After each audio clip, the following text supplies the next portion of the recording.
Hi everyone, today we're going to change the rotors and brake pads on a 2014 Lexus IS350 F Sport. We're going to take the brake pads from this to this. Alright, so these are all the tools we'll need to complete this job. First up is the aluminum anti-seize brake cleaner. This is just to make it nice and clean.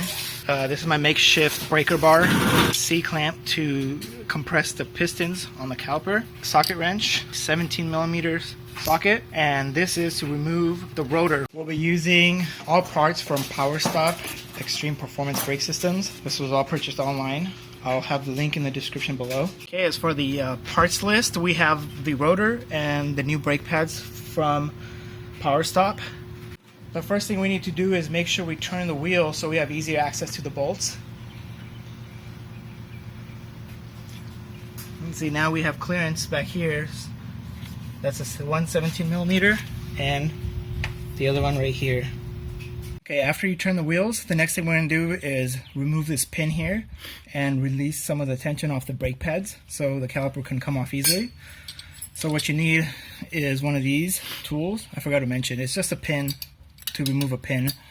But first you need to remove this little pin right here. And you can just pull it out with your hands. And then I'm just going to push this through with my hands. And you can push this in to release it.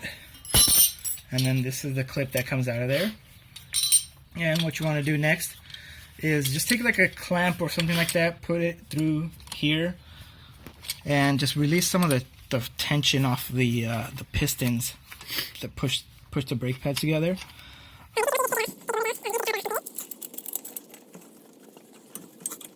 Alright, once that's done, we're going to work on the bolts in the back.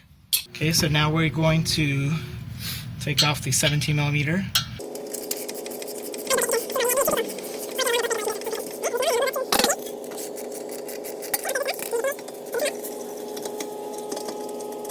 Okay, now we've taken out the bolts. Now we have to set this caliper aside. What I like to use is a little bucket. I'll put it back here. A 5-gallon bucket. And then just remove the caliper and just place it on there so there's no tension on the brake line back here. You don't want that to break. If you want, we can also take out the old brake pads. Here they are. And you can see these are pretty worn out. Okay, in most normal cars, this usually just pops right off, but you can see it's all seized up and there's rust behind this that's causing it to pretty much weld it together. So what we need to do is take our bolt, put it through here, and then we're going to screw it in and it should pop out. Once this is tight enough, you should hear it snap. I'm going to hold the rotor. You can hear it about to break. There you go. And once that's broken, and you remove this bolt, and the rotor will come off. The reason why it gets stuck is because right here you can see all the rust that's created, and same with over here. So this is where we're going to put the new anti-seize, so next time if you ever need to do this, it won't happen again. Okay, then now I'm just gonna sand a little bit just to make it a little cleaner.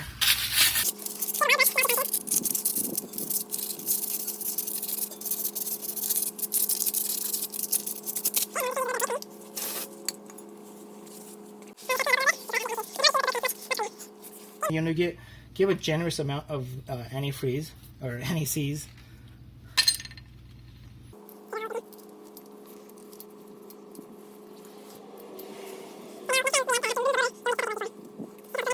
Next, I'm going to compress the pistons so the brake pads can fit easier. Okay, next we're going to put the new rotors back in, or new rotors in. And what I like to do is use one of the wheel bolts to hold it in place temporarily until we put the calipers back in.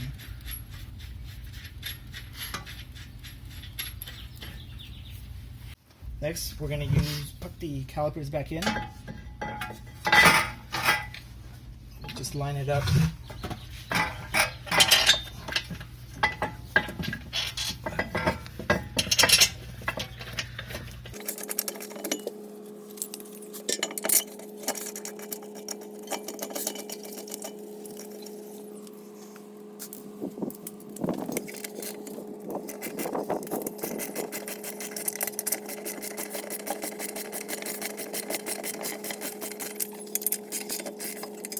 Next, I'm going to put the brake pads in. These are the new brake pads. This was an existing clip that was on the old ones. There's actually two, but this one already has one, so I'm just going to use one.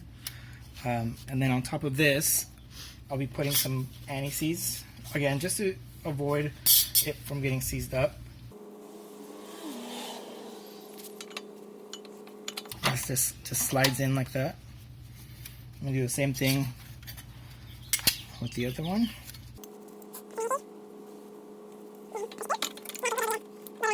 There you go, good. And once that's done, we can take this clip again, line it up with the grooves, and then take our pin.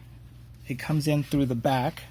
You need to make sure these holes line up, stay outside so you can put the other clip back in. And you have to push this in so the pin can go through.